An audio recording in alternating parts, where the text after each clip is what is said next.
Hey guys, it's your boy Chicks, another reaction video, and this is by the homie Mike KORZEMBA. He does a thing about why James Harden needs to win 2017 MVP. You guys already know who I'm choosing for MVP this year is James Harden. But yeah, I just want to see what he has to say. This is like a 9-minute video, so a little bit of a quick reaction. Okay, video. Let's go ahead and hop straight into this, and let's go.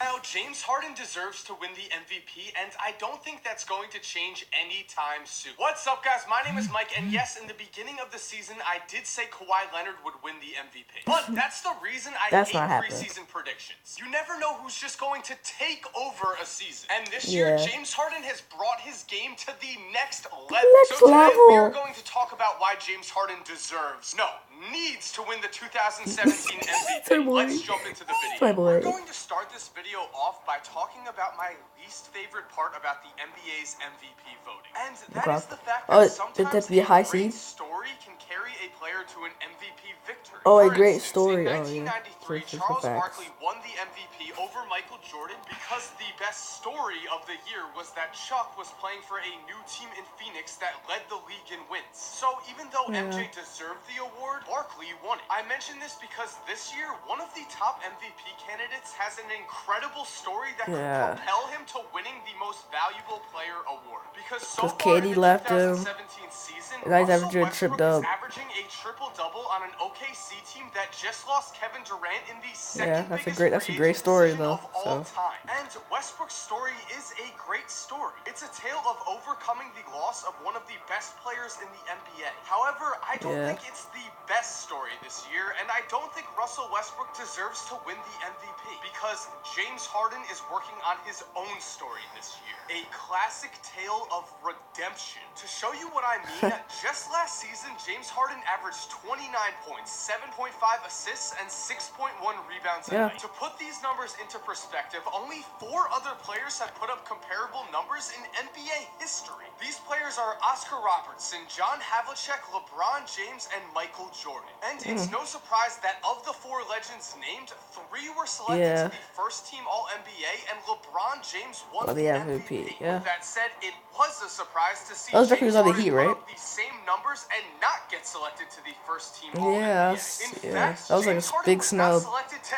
any All-NBA team last season. Biggest snub. These numbers again. Can anyone really make a case that Harden was not a top 6 guard last year? If anything, the media's decision to leave Harden off of every 2016 All-NBA team is a sign that maybe these guys need to get their heads out of their asses and start choosing the right guys before they lose the voting power to do so. Because James Harden leaving the 2016 season with no awards was an absolute travesty. But luckily for us, Harden did not get discouraged from this lack of recognition, and instead, he's chosen to laugh at his haters and play out of his mind this year, which has set the stage. And now haters can ever say he don't play on he doesn't play any defense because he does.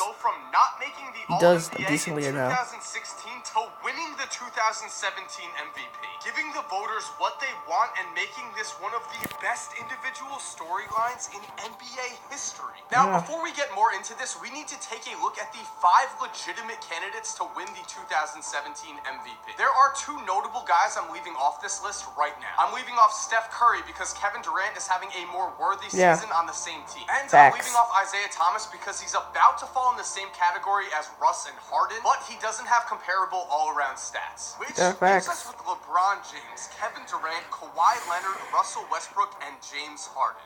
I agree with that list. 5 candidates objectively, it is clear that Russell Westbrook and James Harden have the best stats by far, and thus the best case for being the most valuable player. But here's the thing about the MVP award. While some years we find ourselves with a controversial decision, most of the time things are actually pretty predictable. In past videos, I've talked about how the last 28 MVPs have finished on teams who were either first or second in their conferences. Because like I said at the beginning of the video, each season voters choose a MVP who leads his team to a lot of wins. And out of our 5 candidates, only Russell Westbrook and James Harden are not on teams that are first or second right now. We'll get to James Harden's case for the award in a minute, but for now, let's talk about Russell Westbrook. In the 2017 season so far, Russell Westbrook is averaging an absurd 31 points, 10.2 assists, and 10.6 rebounds a game. Crazy, but man. already It's he was crazy. not chosen to start in the NBA's All-Star game, and there's a simple reason why. This year, Westbrook has a 42.3 usage percentage. This means that Westbrook's impact on his team's performance is far greater than the average stars. For instance, this year LeBron has a 29.7 usage percentage. And let me be clear here. Right now, Russell Westbrook has the #1 usage percentage in NBA history, and the top 23 players on the usage leaderboard did not win a championship, which is why it's no surprise that right now, the Thunder are just in 6th place in the Western Conference. We've seen this season before by Kobe Bryant and Michael Jordan. Just look at Kobe's numbers in 2006 and Jordan's numbers in 1987. Neither of those guys won the MVP, and if Kobe and Jordan didn't deserve to win the award with awesome stats on average teams, then Russ doesn't deserve to win it either. His team simply does not win enough, and there's a clear-cut man with similar stats who is leading his team to wins. Just take a look at Harden's stats for a sec. He's putting up 28.6 points. People usually use his excuse if he has a better team, but I mean, what the hell? The only thing Russ has over him is the fact that Russ is averaging a triple-double, a milestone that is definitely clouding some people's judgment here. If Russ was it is. That's what everybody goes to. Oh, tripped up. No one would have him winning the MVP over James Harden, especially because right now Harden is having a historic season and his team is winning. Yes, they are only 3rd in the Western Conference, and yes, the last 28 MVPs have finished 1st or 2nd, but the Rockets are not just 3rd in the West, they're 3rd in the entire NBA, which makes the historic case for Harden way easier to pass through, as we only have to go back 5 years to find an MVP who played on a team who finished with the 4th overall record in the NBA, as LeBron won the MVP while leading the Heat to the 4th best record in the NBA. And to me, the biggest reason why I feel James Harden is this year's MVP comes with a few questions. Why have the Rockets suddenly gone from the 8th seed in the West last year to the 3rd seed now? How did Houston lose Dwight Howard, a top 10 center in the NBA at his worst, and suddenly get better? And who even is the Rockets' 2nd best player? It's that last question, asking who is Houston's 2nd best player, that has really stuck with me. Because when looking at the Rockets' best players, we see James Harden clock in at an awesome 27.7 PER. Right, it is Capella.